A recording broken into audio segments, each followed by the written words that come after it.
Hi everyone, welcome to another tutorial, and today I wanted to share a colorful Valentine card with you all. So I start off with a piece of dual textured white cardstock since I plan to do a lot of inking on top of it, and then I have cut some strips of Craftangles masking paper. Now this is just so that I can create some colorful strips with the help of this masking paper which will mask the area in between. Now for this purpose I have planned to use Tim Holtz Distress ink. However, you can definitely use Tubby, Mudra or any other dyeing pads that you have. Colors of the inks that I'll be using will be visible in the video. However, in case you miss that out, they will also be available in the description below or on the blog post on Handmade Blog. So I start off with some ink blending brushes. So these are Craftangles ink blending brushes which I am a big fan of. So in case you are new to ink blending and you struggle with ink blending, then I would definitely suggest that instead of buying your typical round foam, all those tools, why not give these brush a try and just see the difference that you will get with the blending when you use these brushes as opposed to your regular ink blending foams. So I plan to create a strip of rainbow colors, so I was going in that Vibgyor pattern, so violet, indigo, blue, green, yellow, orange, red. So I start off with red and then I'll end up with violet, and again I have used Tim Holtz Distress ink colors. Also, one more variation which I had in mind when I was making this card is with any most of the dyeing pads that you find in market, right, there are normally two ranges, one which is the lighter colors and one which is the darker colors. So you can definitely switch up the color combination. In my case, I have used all the vibrant colors because I wanted an on your face rainbow. However, you could have definitely gone down with the toned down versions of this color, so the lighter colors or more earthy tone colors, whatever you wish for, and you could have created a very different looking card from this.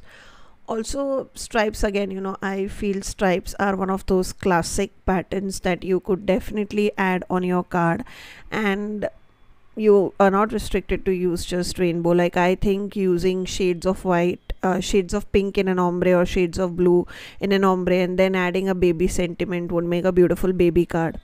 Then you could probably switch it up for a masculine card using shades of blues and browns. If you just Google on Pinterest, you'll find many color combinations, and based on what your requirement of the card is, like depending it's a masculine birthday card, it's a Mother's Day card, it's a baby card, you can definitely pick those color ideas and create the stripes of the colors that you want. So this is actually a completely customizable card, which a very simple design which you can customize for any occasion. That is what I normally like to make, a card which is not just specific to a particular theme. However, you can take the same concept.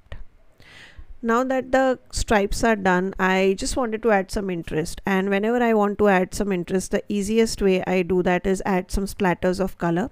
In this particular case, I decided to add some splatter of Blackberry Craftangles liquid watercolors, so just some black splatters just to make the colors pop even further because of the contrast. And then I had decided to make this a Valentine card, and for that I felt this particular stamp set was perfect because it has a huge sentiment which would go very well with the rainbow stripe background that we have created. And then I'm heat embossing this particular sentiment on top of this colorful card. However, you could have also kept it black would have looked equally beautiful. It all depends on what you are going for, what look. White, black, both looks beautiful. So whenever there are these kind of stamps which have bold greeting or bigger greeting, I would definitely say that you try and keep the background simple so that these kind of stamps become the focal point of your card. And because the sentiment stands out, and that's the whole beauty of these kind of stamps.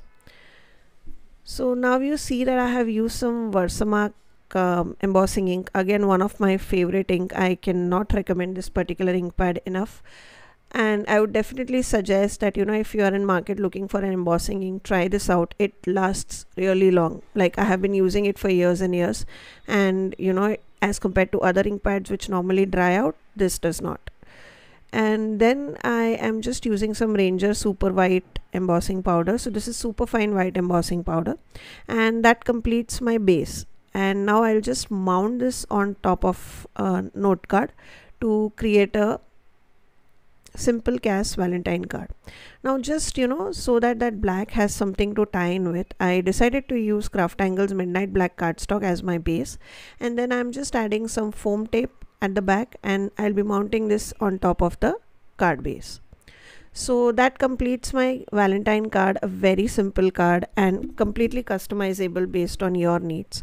I hope you enjoyed this tutorial. If you did, don't forget to like, comment, and do consider subscribing. I'll see you in my next video. Till then, take care. Bye bye.